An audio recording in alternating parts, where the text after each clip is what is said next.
Hello and good afternoon. This is Brian with Fair Warning. I want to thank you for joining today's Fair Warning Executive Series webinar. Today our discussion is going to be about harnessing the power of AI in healthcare, including ethical and legal considerations. For our speakers today, click one more.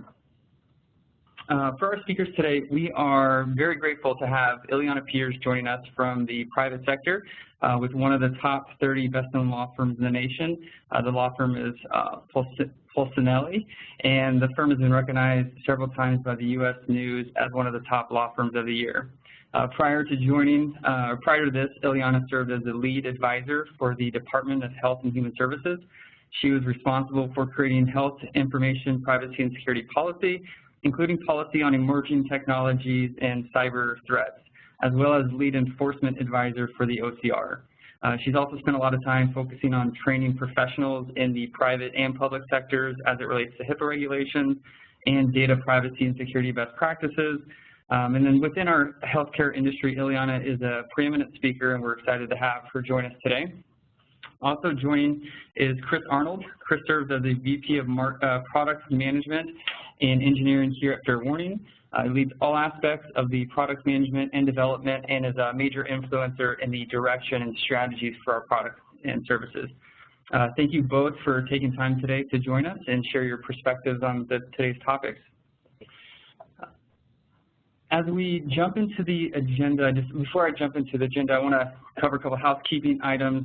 We've muted all the attendees' lines for the best sound quality. However, if you do have any questions for Ileana or Chris, you can use the Q&A module in the top right, and we'll reserve some time at the end to answer as many questions as possible.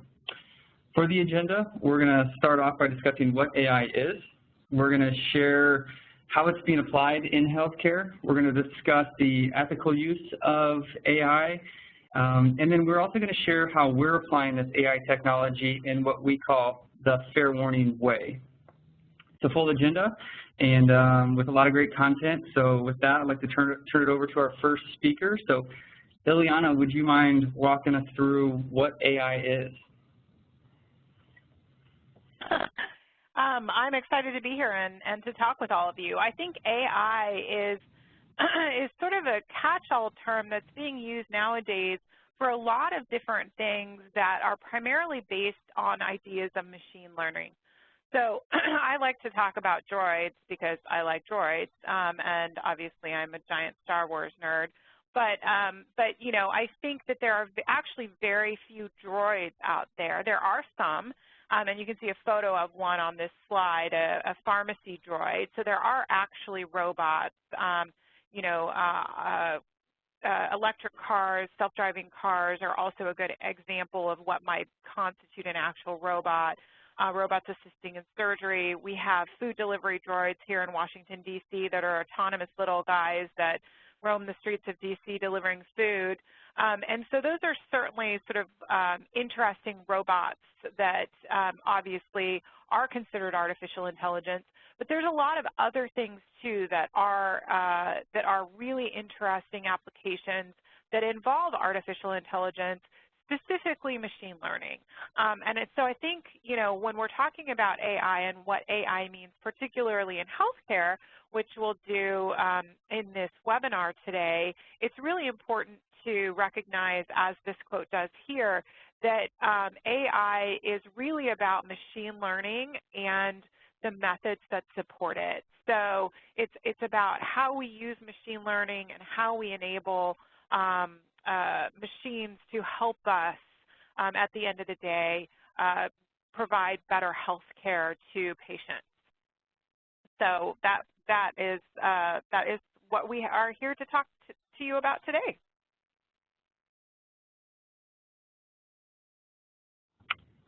Cool.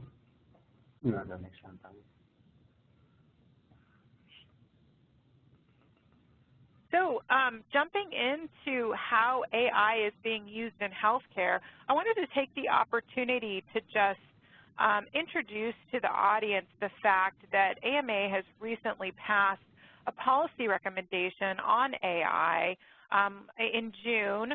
So June 14th of 2018, AMA put some information out that I think is really helpful for characterizing what the purposes of AI is in healthcare and how we should look at this in healthcare. So I wanted to start our conversation before I sort of walk through some of these applications in healthcare with really kind of a level set on this, what I think is a very succinct policy recommendation from the AMA on what the purposes of AI in healthcare should be as we're looking for, really synergies with providing healthcare and providing opportunities for use of AI in healthcare. And it's really about, as the AMA says, as I said very succinctly, improving patient outcomes and physicians' professional satisfaction.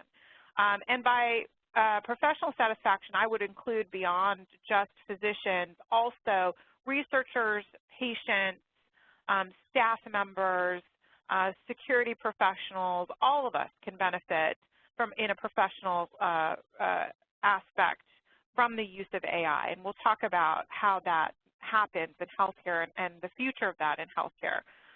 But they go on to say that AI is really about understanding how to promote the development of thoughtfully designed, high-quality, clinically validated healthcare, such that we can implement best practices that are transparent, that conform to leading standards for reproducibility, to address bias, to avoid introducing or exacerbating healthcare disparities, and to safeguard patients and other individuals' privacy interests and preserve the security of their personal information.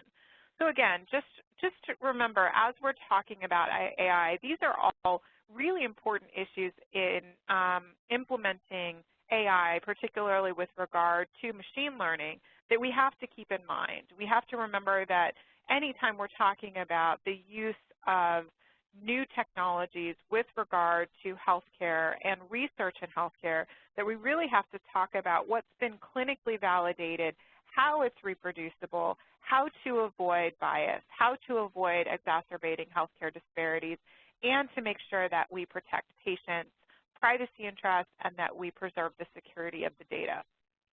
So, so I thought that was a really great policy recommendation that the AMA made very recently, and gives us a really good level set for walking through how we should think about AI being used in healthcare, and how we should work with AI moving forward.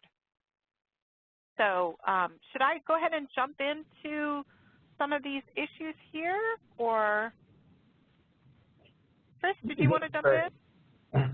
This is Chris. No, I'm, I think I'll follow your lead on this one. And, the only thing I would add is that we were excited to see that come out from the AMA as well. I'll talk in a little bit about some of the other, organizations and the different standards and principles that are out there. But, yeah, I'd love to, have you start going through some of these. Great. Okay. Thanks. I'm happy to.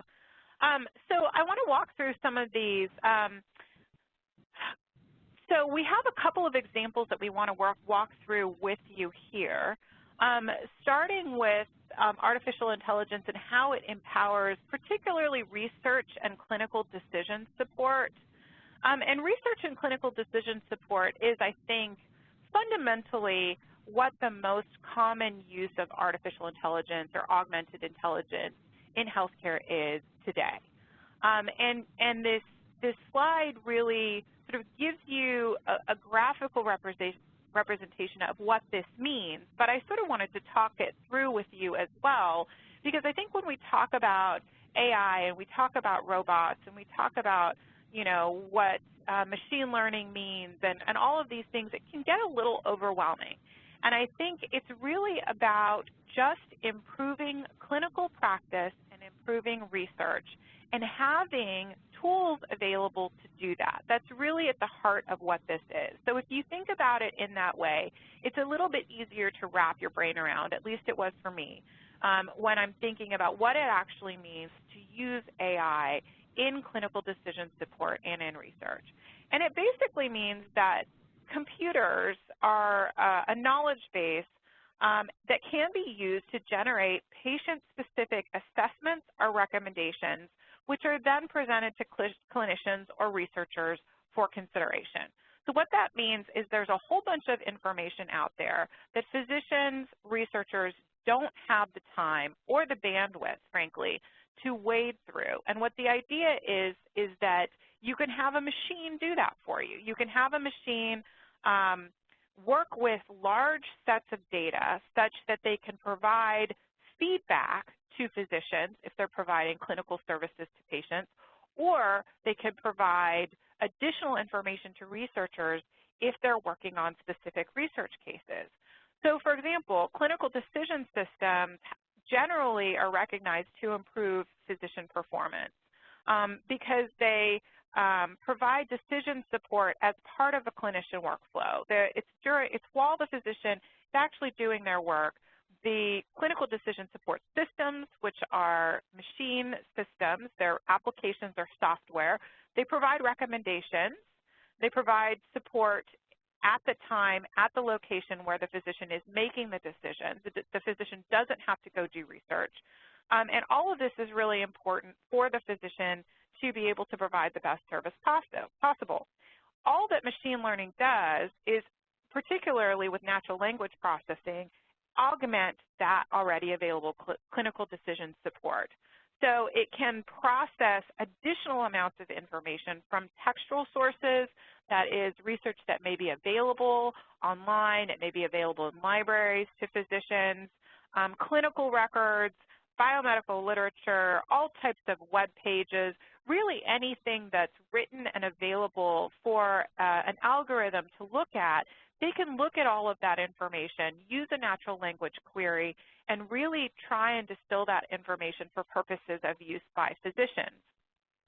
A really great example of this type of use in AI is when you use a natural language processing algorithm to automatically extract risk factors from notes in clinical records. So if you have an EHR, for example, and there's a lot of rich information in there about a patient, and perhaps it's not necessarily in the structured template of the EHR. Maybe it's in notes sections. And a normal CDS tool, clinical decision support tool, may not catch that information. If you can introduce natural language queries and machine learning, you can have a machine, you can have a program that starts looking at all of these additional sources of information in order to provide the physician with the best information possible to support the patient. So an example of this is a pilot program involving IBM Watson ran through 21 million patient records in 6 weeks and achieved an 85% accuracy rate for patient identification of identifying patients at risk of developing congestive heart failure within a year.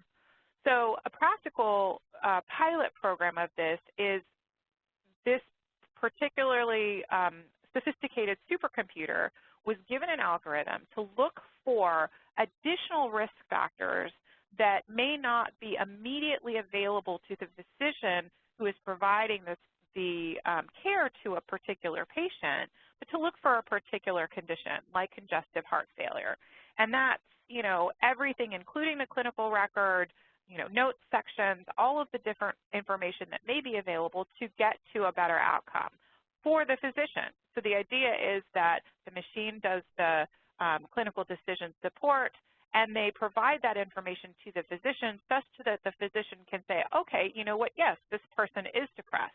This person has a history of risk factors. This person just had a recent change in their circumstances. All of these things do, in fact, lead us to think that this particular individual may be at risk of developing congestive heart failure. So when we're talking about these types of research and clinical decision support, this is what we're talking about. In terms of research, the other place where this is particularly becoming an area of interest is with regard to sophisticated conditions. So just beyond things like congestive heart failure, which are very serious, and are really important to identify in patients, really things like emerging research in cancer. So a lot of AI applications have to do with things like genomic data and research and cancer research. And those include, again, EHR data and research, but it's really because things like institutional tumor boards, where you have physicians that are sort of a repository of knowledge about a particular disease, can't, in fact, get their hands on everything that is applicable to that disease at every moment of the day. So the literature, the research is changing so quickly that these tumor boards may not have, for example, access to the most current literature as they're making recommendations about certain therapies, particularly with regard to cancer. And indeed, there has been several studies done with using machine learning to search through all of the different studies that have been published on a particular type of cancer, such that those results can be integrated into the tumor board analysis for these types of diseases.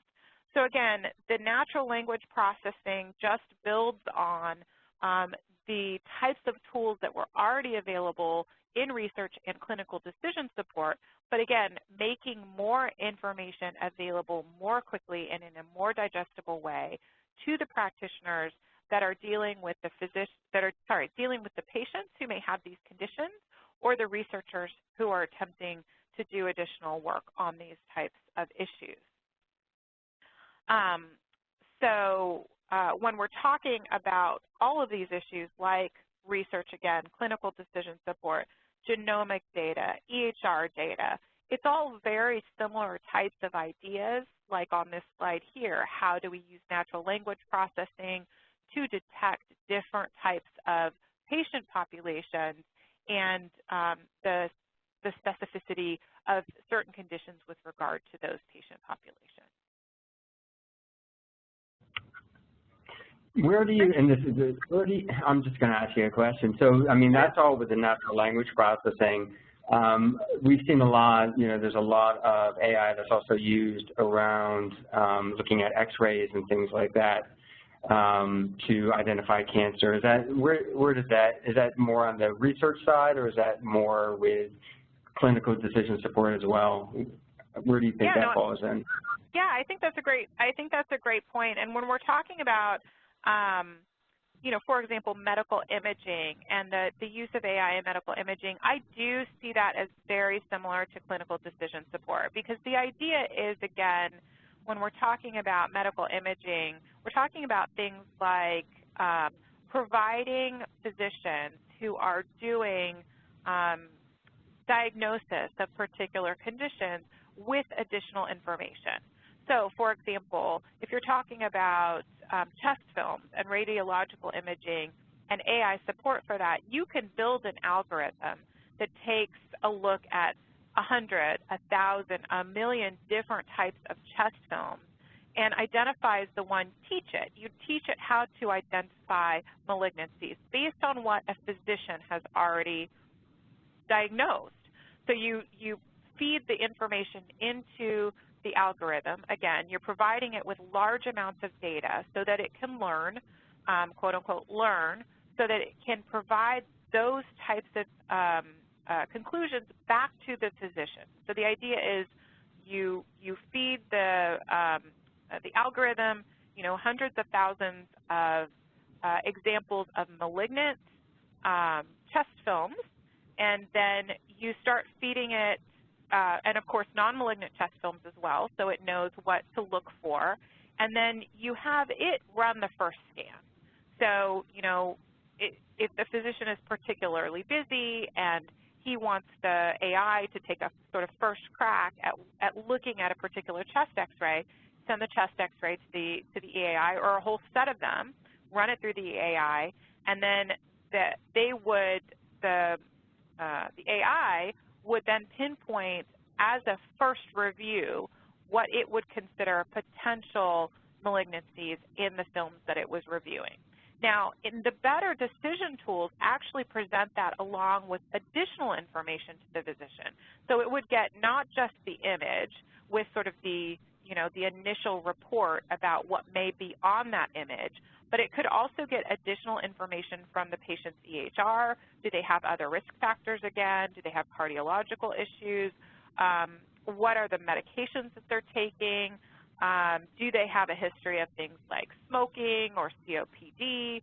Have they had any recent labs that might be applicable? So this is all information that a particular AI-supported clinical decision tool could offer to a physician, such that when the radiologist actually gets to looking at the film, obviously they're ultimately the one that's going to make the decision whether or not a patient has a malignancy, could potentially have a malignancy or not. And that's a very important point to make, is that the algorithm, the AI, is not making that decision. The point is to provide all of that information to a physician who makes that decision, but makes the decision based on the initial first run of a comparison of this particular chest film to hundreds of thousands of other chest films, and also the additional data that's available to that physician because it's available to the clinical decision support tool that has the AI built into it. So that is sort of, I think, how things like medical imaging will start being analyzed by AI in terms of providing that advantage, finding the synergies in the availability of big data to provide additional information to physicians that are looking at particular conditions, and particularly with potentially younger physicians who don't have as much experience as older physicians and, are still learning about what a malignant tumor may look like. This could potentially be a real assist to those types of physicians, or, any physician really who is just overwhelmed. And again, back to the AMA statement, it's really about ensuring that, physicians have more time to spend with their patients and have better professional satisfaction because they feel more supported by these tools. Makes sense. Yeah. I mean, it's just like you said, right? It's all about improving the patient outcomes and as well, right? By giving physicians, by giving organizations more information simplified in a format that they can use. Right, right. And moving on to the next slide, when we're talking about EHR and research, as I mentioned before, it's a very similar type of idea. It's really, again, about using, as you'll see on the right of the diagram, natural language processing, and then on the left, feeding that information in addition to EMR data, imaging, genetics data, into the machine learning such that we can get an output for purposes of clinical activities. So it's a very similar idea, is that it's about, using the additional information that can be processed in many different ways, such that it can be distilled to support those clinical activities. And so I just wanted to talk a little bit through voice-text transcription in this circumstance, because there are a lot of tools, AI-empowered tools, that fit into this natural language processing model. So you'd have, for example, an EHR system that engages in this feedback loop, if you will, because you're getting clinical notes, you're processing them through natural language processing, adding that information to other patient data, running it through the machine learning to look for a particular condition, for example, or to use it for additional research, and then clinical support as well. But one of the things that has also been starting to be piloted in healthcare is voice-to-text transcription. And I think we're all very familiar with voice-to-text in terms of our home assistants. I mean, I have Alexa at home. I was very conflicted about having Alexa at first, but it's a fantastic tool you know, for making your life easier at home. And, you know, it connects your devices in your house. It helps you do your daily activities, keep track of your tasks, play your music. All of those things are sort of voice-to-text transcription applications that we're more used to. And we're all very familiar with the fact that there are bugs. You know, you consistently have to ask for things more than once. Sometimes Alexa has no idea what you're asking her to do. Sometimes she doesn't have the answer because it's not part of her ability. It's not part of her algorithm. It's not part of her ability to learn that particular question or issue. Or sometimes she'll ask you for feedback about a question that you've asked because she is learning. But the applications in healthcare can be quite interesting, particularly with regard to transcription, because you know, we know a lot of healthcare professionals spend a lot of their time transcribing charts. And again, the idea is to get the information into an EHR system or an EMR system to make sure that that information is available to the system such that it can be searched to provide additional support, clinical decision support, or research support. So the idea of many of these voice-to-text transcription technologies is to really enhance the fact that physicians or other healthcare practitioners need to get that information into an electronic format as quickly as possible and in the most understandable way possible. And so there are a lot of different variety of these voice-to-text transcription solutions that I think are particularly interesting to consider. Specifically those that support multiple languages, and they're able to identify and label multiple speakers. So this isn't just about a physician transcribing charts, but perhaps it's about an ethics committee meeting and having that discussion available to the system AI so that it can actually pinpoint different you know, specialists or pinpoint different issues that may be particularly important in a cancer discussion, for example. So the idea is that there are many different types of voice-to-transcription tools that may become available. Obviously, many of these are still in sort of beta mode. You know, they're still being tested. But, you know, the idea is not just to have one person talking to one speaker that then is transcribed into a medical chart. There are a lot of different uses that may be appropriate, you know, in terms of having additional information that's available to those systems. There's another particular application that's designed to transcribe long recordings with multiple speakers and to display that information such that a physician, for example, can make corrections linked to the timestamp. So, you know, so these are important transcription issues if, in fact, you're transcribing a medical record. And then, you know, lastly, not all of these are designed to be just AI use. Many of these tools, again, are really designed to be interpreted by human beings. So you have a transcription service that, for example, starts with the AI. It has multiple speakers.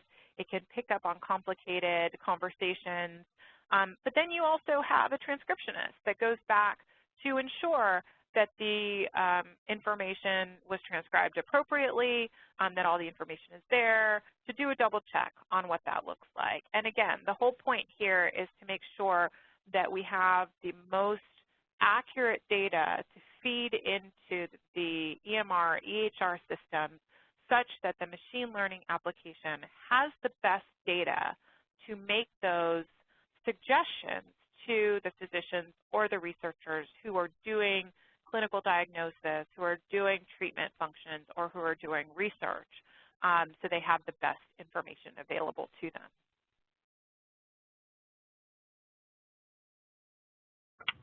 Yeah, that makes sense. One of the things that, you know, as you mentioned right there at the end is having that best data. That's one of those, you know, when you're looking at implementing AI with machine learning, you have to make sure that you have good data, right? Because it's one of those things that you talked about it a little bit earlier where there can be biases based on the data, right? If you have bad clinical data or there's not enough information, you can get bad outcomes, right? Yeah, absolutely. And, you know, this is something that I assumed we'd talk a little bit more as we get to the end of more towards the end of the webinar, but I'm happy to jump in here and you know, talk a little bit more about that now, because I think you're absolutely right. I think that it's really important to remember, and that, you know, was highlighted by the AMA's policy statement, that really garbage in, garbage out applies just as much with AI as it does with everything else. So, you know, these are very sophisticated algorithms in many circumstances, but they are still made by human beings. There are programmers who, you know, design these algorithms, who implement them in certain circumstances, and they're at the end of the day only as good as the programmer that's behind them. So it is so important to remember that, you know, just because you have this shiny new robot doesn't mean that it's perfect, and it doesn't mean that you don't have to consider who built it and what their, you know, what their capabilities are and what their intentions are, and, you know, ensuring that you understand what it can do and what it can't do, what its limitations are, and how it does, in fact, protect the privacy of the data or the security of the data. Are all of those things contemplated by that particular robot or by that particular solution that you're using to enhance your clinical decisions or your research?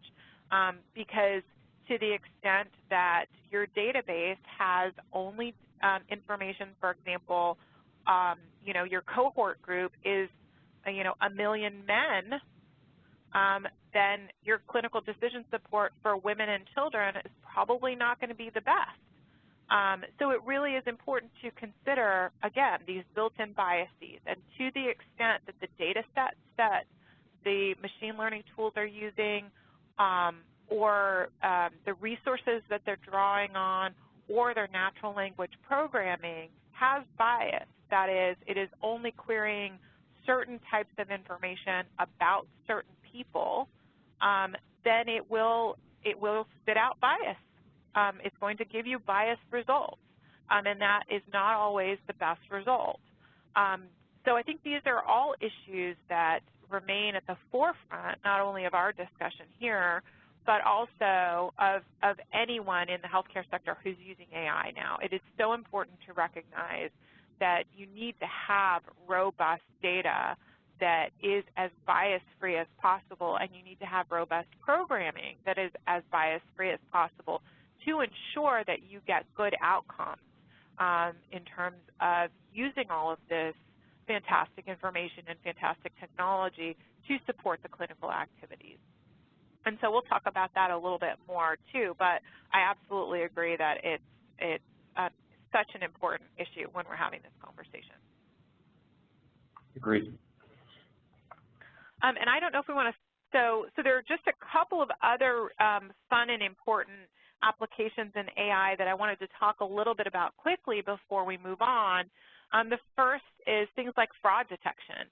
As you can imagine, with the ability to learn, so much like when we were talking about medical imaging and providing images of malignant tumors to a particular application such that it can learn to look for those sorts of things, it's the exact same idea when you're looking at claims. So you can have an algorithm where you provide examples of claims that are fraudulent, that are determined to be fraudulent, and claims that aren't, so that the AI can proactively identify those for you before they're submitted, for example, so you don't end up with, you know, a false claims situation. You know, you would affirmatively run these audits on your claims as they're being processed before they're submitted, such that you can reduce those levels of potential fraud within your own organizations before the government, for example, identifies any of these issues.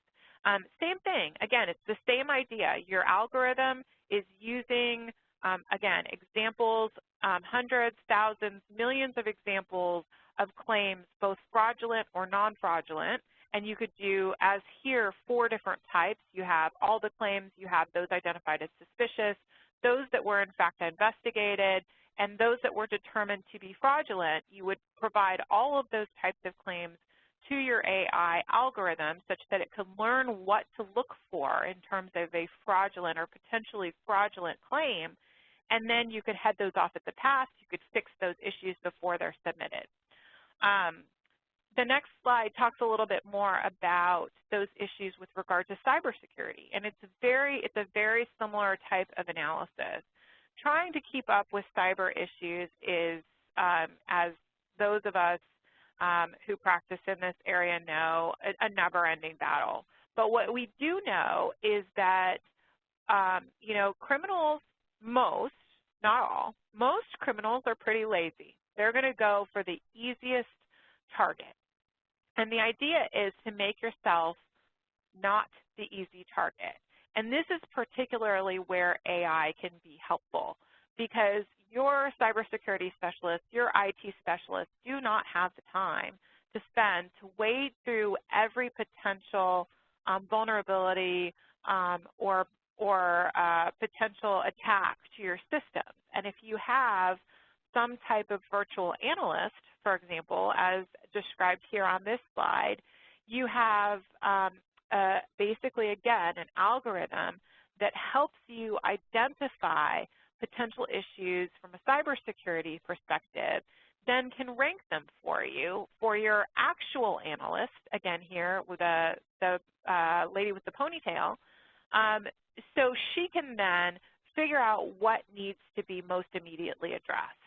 So rather than having to wade through all of those potential threats herself, you would use a tool that has, again, all of the information available to it about these different types of potential threats, such that to the extent it can thwart them itself, that's great. If they're not very sophisticated, they're fairly simple attacks.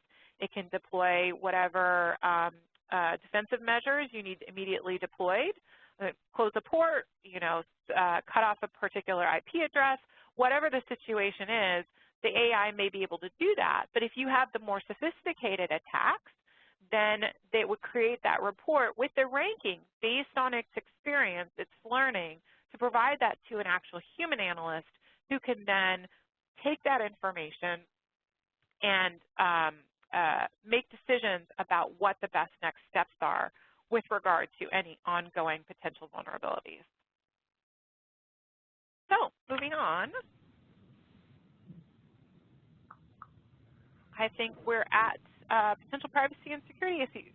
Chris, did you want to jump in here before I just walk through this this slide in terms of things to look for when we're talking about AI and privacy and security issues in AI? Yeah, I mean, there's a number of things here, right? And you've touched upon them a little bit already. But as we're looking at these privacy and security issues, the one that I always look at and what Fair Warning focuses on, amongst other things, is around access controls, right? Who can see that data? Who has the permission to the data? Who has permission to make changes to the rules, to the algorithms, the models that the machine, that machine learning is using? These are definitely issues that, as you're rolling out, as you're implementing or researching using AI, things that you need to remember. And you talked about it earlier too. It's listed here under the back doors of who built that robot, who built that algorithm, that model. Do you know them? Do you trust them, right? And how do you how can you trust them? What things can you put in place to make sure that the people that are giving you this information are giving it to you securely and with the best intentions for using that information? Right. No, absolutely. I think that's ultimately, I think probably the two of the largest security issues that I would identify as well. I mean, it certainly, you certainly want to ensure that, just like with any other technology that you're using, and I think this rule applies across the board in my opinion, is that you want to make sure that you have security built in or baked in. You don't want to have to be asking questions later on about how the data of any particular technology that you're using is being secured by that technology. And I think that's particularly important with AI technologies because of the sheer amounts of data that they're going to be processing. The nature of machine learning is that it needs large amounts of data to really do a good job, to really learn, and that is so important to how we use these technologies. And as a result, the large amounts of data mean large amounts of risk. So anytime you have data lakes or data pools or data repositories of any type and your AI is using those, has access to them or is maintaining them itself, then you have massive security issues. So you just want to make sure that you know that the person who built your robot, the person who developed your AI technology is reputable, that you can rely on them and talk with them about the security controls that they have built in to that technology to make sure that your data is protected. And then I absolutely agree on top of that, you want to be sure that the access controls are appropriate for your organization. And that's not just who has access to this information, but what. So it's always important to remember when you're talking about access controls that we're not just talking about people, we're talking about other applications, other systems, other enterprises could have access to this data depending on the way that your systems are set up. So it's really important to remember that when we talk about access controls, it really truly is about understanding all the persons and applications and entities that may have access to your data to make sure that those controls are appropriate, that the researchers have the appropriate access that they need, but does really anyone else need access to that giant data repository that you're running AI queries on to improve treatment for your patients? So, so these are all really important questions. I think I would add to that, too, risk analysis and risk management. Again, this is just sort of the other side of the same coin, is understanding when you have these data repositories or when you're using particularly identifiable data. I mean, to the extent, obviously, that you can use de-identified data and or limited data sets, it's so important that you do that as much as possible to limit the risk. But particularly with identifiable data, what are all of the risks to that data involved with a particular technology? Again, are we looking at claims data or are we looking at genomic data? The risks to claims data are very likely different in your enterprise to genomic data or to data about someone's cancer treatment. So all of those things have to be considered and appropriately managed through things like appropriate access controls.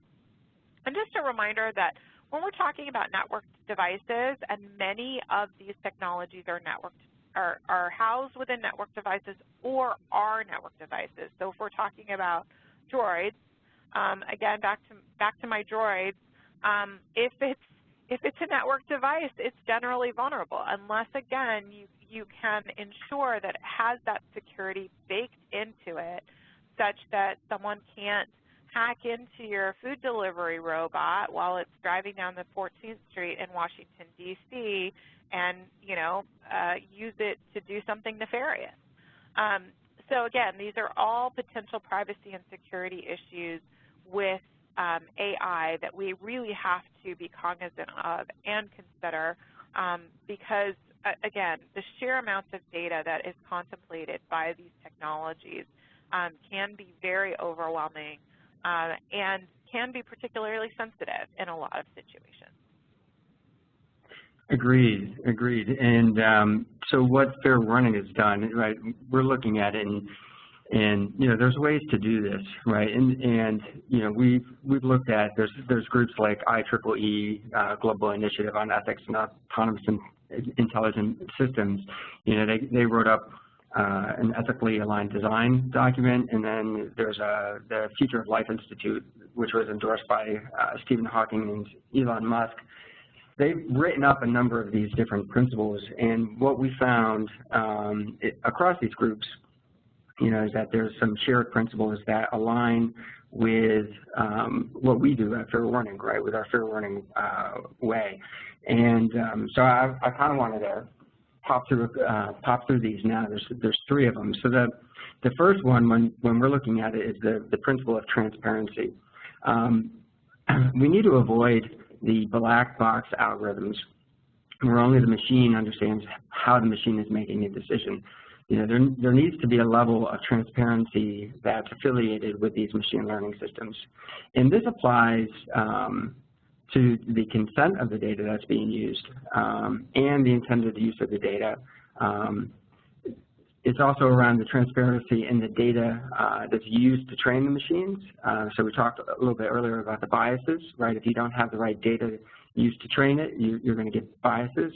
And then ultimately, you have to understand how the machine is making that decisions. What factors, what data, from what biases are there. There's you may remember this one. There was in 2011, there was a Houston Independent School District that signed an agreement with a educational value added assessment system. And the goal of that product was they wanted to evaluate teacher performance. And they wanted to look at the teacher performance, and they were going to terminate 85% of the poor performers.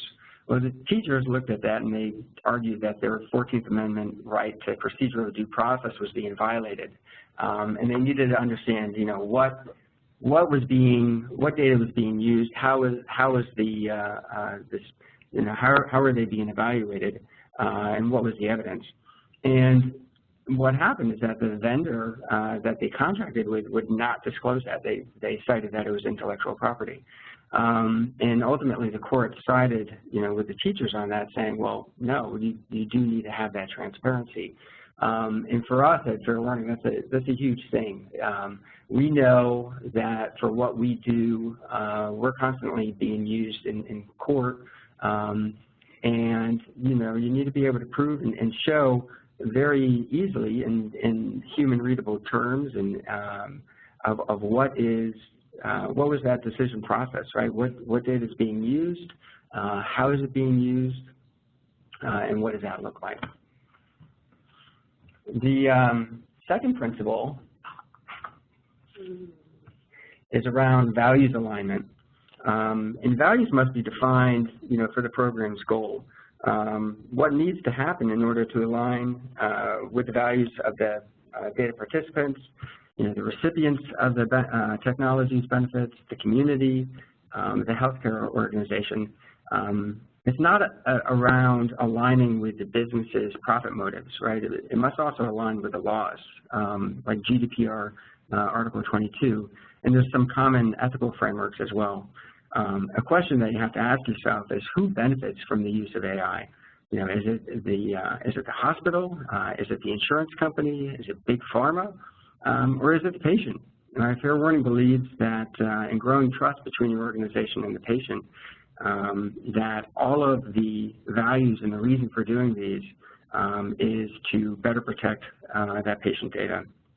And you can, if your values are not aligned, there's an AI researcher, Stuart Russell, who asks, do you really think that King Midas wanted to turn everybody into gold, right? That's probably not what he was looking to do. He was just looking to be rich. And then the third principle that we focus on is around the human in the loop. And the main message for that is that AI, and Ileana, you talked about this quite a bit, should be used to empower, not reduce or replace people, right? In addition, the privacy matters are often gray, right, rather than black and white. And machines are usually really good at making black and white decisions. But when you have these gray decisions that must be made, the purpose of AI is to bring more information to a person so that they can ultimately make a better decision. You know, we've seen examples where the human has been taken out of the loop, and a recent example is with Facebook, where we've seen, and everybody's heard all the news about Facebook and fake news, and Facebook thought that they had they thought that they had an algorithm that was good to go, and they could remove the people from the mix. So they got rid of 26 people that were doing that work, and all of a sudden, all the fake news spiked. So, you know, we need to learn. You know, everybody needs to learn from some of these mistakes. That it's not replacing that person. It's all about empowering people to make better decisions.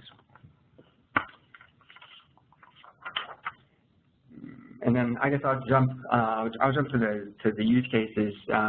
So for fair warning, we focused on 4 major areas for our machine learning. And the first one is around predicting of departing employees. And a big reason for doing that is to identify, you know, if a person is leaving an organization, they may be a security risk. We know that most data theft is done as people are leaving an organization. But another way of looking at it is also through employee retention, right? We know that it's very expensive to recruit and train and retain clinical staff. It could be very hard to do. So, you know, we like to look at it in terms of we're going to be growing trust between, you know, the users, growing the trust of the users in your organization, and that can be through by identifying people that may be, you know, maybe they're not as engaged, and so how can we help them, right? What other training can we do? A second area that we focused on is around alert priorities. Eliana, you talked about it when you talked about the artificial intelligence around cybersecurity. The way that, you know, that we've implemented it is that same way. It's around prioritizing these alerts and classifying them so that we can give back time to that analyst who ultimately makes that decision. You know, they're making the decision to say that this is a potential incident or a potential risk. And so our focus is around how do we optimize that? How do we simplify things and give people the information that they need to do that? The third area is around the anomalous behaviors, right? In order for us to grow trust, we need to understand how users are accessing and using patient data within those clinical systems. So through anomalous behaviors, we can identify people that may be misusing it, and you know, and the outcomes of that could be better education for them, right? Now, if it becomes, you know, that they're misusing it or it's an egregious offense, then, you know, obviously there's different things that you have to do besides training. And then our last one, as we look at, our last focus is around drug diversion. And for us, that's, you know, a big focus of that is around patient safety. Right, if a patient is not getting the medications that they need to be getting, then that's a risk, right? That's a risk to the organization. It's a risk to the patient. And so, you know, those are the areas that fair warning is focused on, and those are the 3 principles that we, as we're building all of these things out, follow, right? It's all about transparency, the values alignment, and having that human in the loop.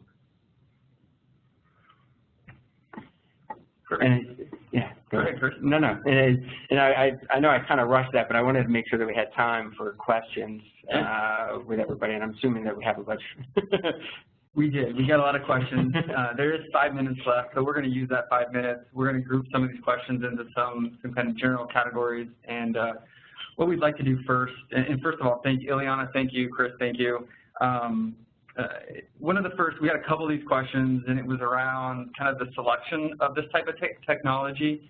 And so, Ileana, as an advisor, some of these people are asking for advice on how do you discuss this AI technology or the purchase of this AI technology at the board level or with executives within their organizations? Yeah, no, I think it's a great question. And I think, again, this question is so important, just not with regard to AI, but with regard to the purchase of really any kind of new technologies, particularly with network devices. So, you know, my experience as a former regulator, a lot of the risk that you see in particular institutions is because they have, you know, a group of, for example, particularly privileged users, whether they're researchers or a certain set of doctors or medical residents, and they're very into whatever the newest, latest, and greatest technology is. And they talk someone into buying them whatever that technology is, and because it's, you know, a special thing, it doesn't necessarily go through the normal requisition process for the institution, whereby your IT folks don't take a look at it, they don't understand the risks to it because they haven't been given the opportunity to, and you end up with a massive risk landscape around that particular technology. So I think it's really, again, what I was hoping to do was provide you with some basic information about what this technology actually does so you can actually talk with your boards about it. But ultimately, when you're talking with your boards about the purchase of any technology, it's about really understanding the security risks involved. And that means understanding who your vendor is, understanding the, you know, ensuring that your IT folks are plugged in so that they can help you understand the risk to the data involved in that technology, whether it's the newest CT machine or the newest AI application, whether it's a software application or, you know, an actual robot. You know, you want to make sure that you understand and involve your IT folks in advising you on what to tell your board with regard to the risks to the data and the risk to using some of those technologies. So again, if it's, you know, if you're looking at AI for a particular research study and you want a particular type of AI software that's really designed only for research, then it's about making the board understand things like there are risks given that we're going to be using identifiable patient data. There are risks because we're going to have a data repository. There are risks for these different issues. There are also risks that people may like this technology and try and use it outside of the research context, which it's really not appropriate for. You know, these types of tools may not be designed for clinical decision support. They may just be designed for research. So you not only, from an AI perspective, need to look at, you know, what are the risks to your data in terms of a security perspective and the way that that application or tool or droid was built, and getting your IT folks involved in that conversation so that you can adequately advise your board on those security risks, but also ensuring that these tools are used in an appropriate way and advising the board on the ways that those tools may be used appropriately such that you do not create other legal risks for your enterprise. Great, Ileana, thank you. And I think you did a really good job today kind of giving us the backstory around helping us understand that technology. We got 1 minute left, Chris, and it's related to kind of de-risking this, this for their organization. But it was a question around, you know, as a purchaser of technology, what's something to validate the reputation or verify the builder of this AI, you know, we'll call it AI algorithms. A couple of feedback for the audience. A couple of things for us to validate. So, I mean, I would look at, right, look at their security, right? I mean, you want to look at, for me, I'm going to start by looking at their security in terms of, is security part of the company's DNA, right? Are they doing a SOC 2 Type 2 type of thing? Are they doing high trust attestations? You know, what regulations are they, ISO 9001, right? What security regulations are they following? So that you understand and that we know that, yep, they understand that it's built into the DNA of the company, it's built into the DNA of the product. And I think it's very important for organizations as you're looking at technologies to understand what the security posture of that organization is. Chris, thank you. Ileana, thank you very much. Everybody that joined us today, thank you for taking time out of your busy schedules to join us and learn more. Just as a reminder, the replay will be sent out. It'll include the slide deck, both question and answers, the ones that we did not get to. So thank you, everybody, again, and hope you enjoy the rest of your days.